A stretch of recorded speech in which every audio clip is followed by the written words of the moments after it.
Saya Tri Rahayu. Hari ini akan membacakan sebuah buku yang berjudul Kumpulan Dongeng Si Kancil yang ditulis oleh MB Rahimsyah AR dan diilustrasikan oleh Irsyadul Anam, diterbitkan oleh Lingkar Media 2013. Kita lihat ada gambar apa di sampul buku ini. Ya, benar, seekor kancil.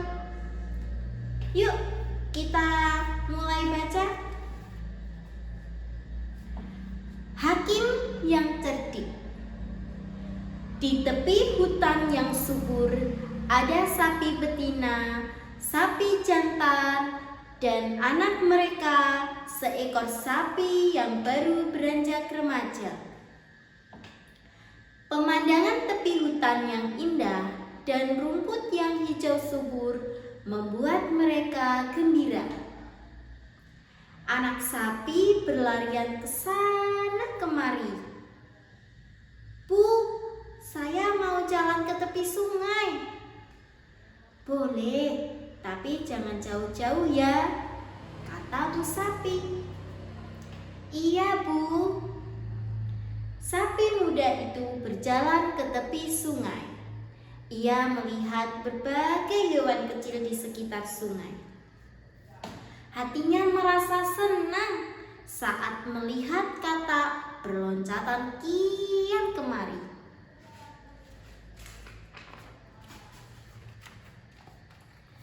Tak terasa, ia sudah sangat jauh meninggalkan tempat kedua orang tuanya. Tolong! Tiba-tiba ia mendengar suara merintih. Di depan sana ada seekor buaya sedang tertindih pohon yang patah. Tolonglah aku, rintih buaya dengan suara memelas. Kau ini kenapa, Pak Buaya? Tanya sapi sambil mendekat. Aduh, sapi yang baik, sudah 2 hari aku tertindih kayu sebesar ini. Siapa yang menindihmu, Pak Buaya? Gara-gara gempa bumi 2 hari yang lalu. Sekarang tolonglah aku, sapi yang baik. Kurasa aku tak bisa menolongmu, kata sapi. Loh, kenapa? Kau pasti kuat mendorong kayu yang merindihku ini. Kuat sih, kuat, tapi kenapa? Sapi teringat akan pesan ibunya bahwa bangsa buaya tidak bisa dipercaya. Mereka licik sekali, suka makan daging hewan lainnya. Tidak, aku tidak akan menolongmu, kata sapi. Kalau kau kutolong, jangan-jangan nanti kau akan memangsaku. Jangan khawatir, aku tidak akan melukaimu. Tidak, aku tak bisa mempercayaimu. Oh, sapi yang baik, apakah kau tidak kasihan kepadaku? Sudah 2 hari aku tersiksa begini, tak bisa makan, tak bisa minum, dada terasa sesak. Tapi kau binatang jahat, potong sapi. Oh, sapi yang baik, itu kan dulu setelah tertindih kayu, aku sadar bahwa aku memerlukan hewan lain. Maka sekarang aku bertobat, tidak akan memakan hewan lain kecuali hewan itu telah mati sendiri. Aku tobat, tolonglah aku. Ya, gambar sapi dan buaya. Buaya terus merayu dengan berbagai macam cara, sembari mengeluarkan air mata. Sapi muda terpengaruh. Lama-lama rasa kasihan juga. Baiklah, aku akan menolongmu. Tapi janji ya, jangan mencelakakanku. Iya, aku janji, percayalah. Lalu sapi berusaha mendorong kayu itu sekuat tenaganya dan akhirnya plong, buaya terlepas dari tindihan kayu. Tapi astaga, begitu terlepas dari tindihan kayu, buaya itu langsung meloncat ke punggung sapi dan menerkam punuk sapi. Nah, iya kan? Ternyata kau binatang yang jahat, dengus si sapi.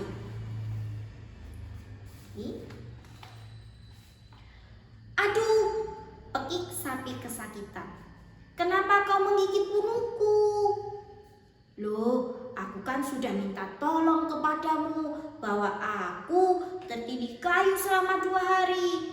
Tidak makan, tidak minum. Sekarang kau harus menolongku bebas dari rasa haus dan lapar dengan memakan dagingku, tukas sapi. Betul, sekaligus meminum darahmu. Dasar buaya licik, tak tahu balas budi. Sudahlah sapi muda yang bodoh, segar buaya. Terimalah nasibmu.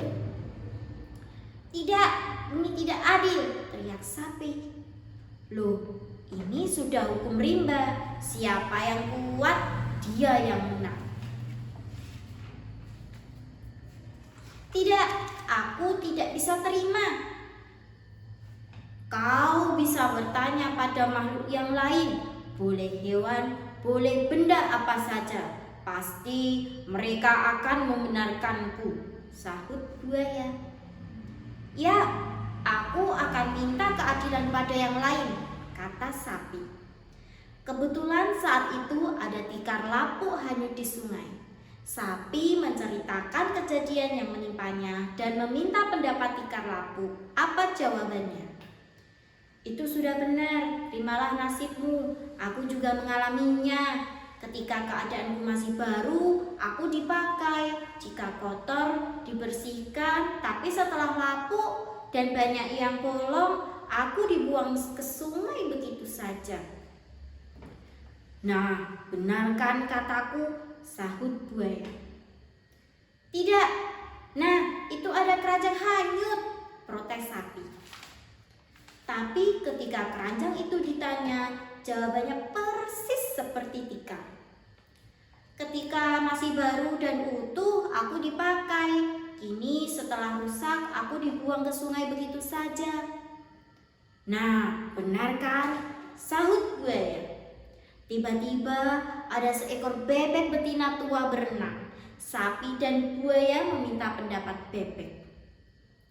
Kukira buaya benar, sebab manusia juga kejam. Ketika aku masih muda dan bisa bertelur, aku dipelihara. Sekarang ketika aku sudah tua, aku mau disembelih.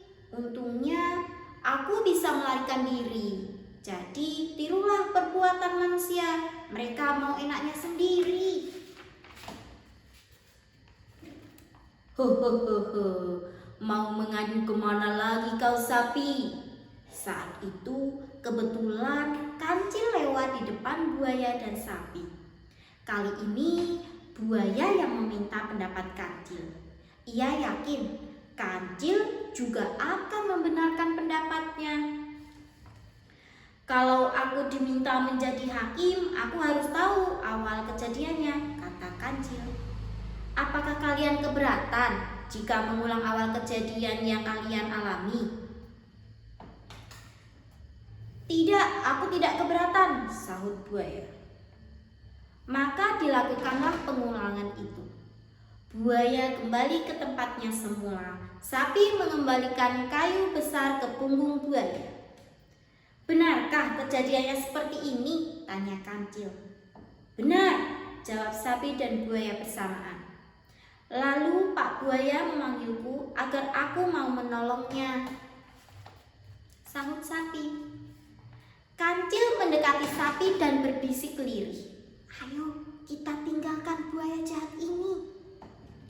Sapi baru sadar. Inilah kesempatan baginya lolos dari bahaya maut. Tanpa basa-basi, sapi mengikuti lari arah kancil yang sudah meloncat lebih dulu. Hei, tunggu, jangan pergi dulu, teriak buaya. Tapi sapi dan kancil tak menghiraukannya. Makanya jangan terlalu rakus dan tak tahu balas budi. Akibatnya bisa celaka sendiri. Terima kasih.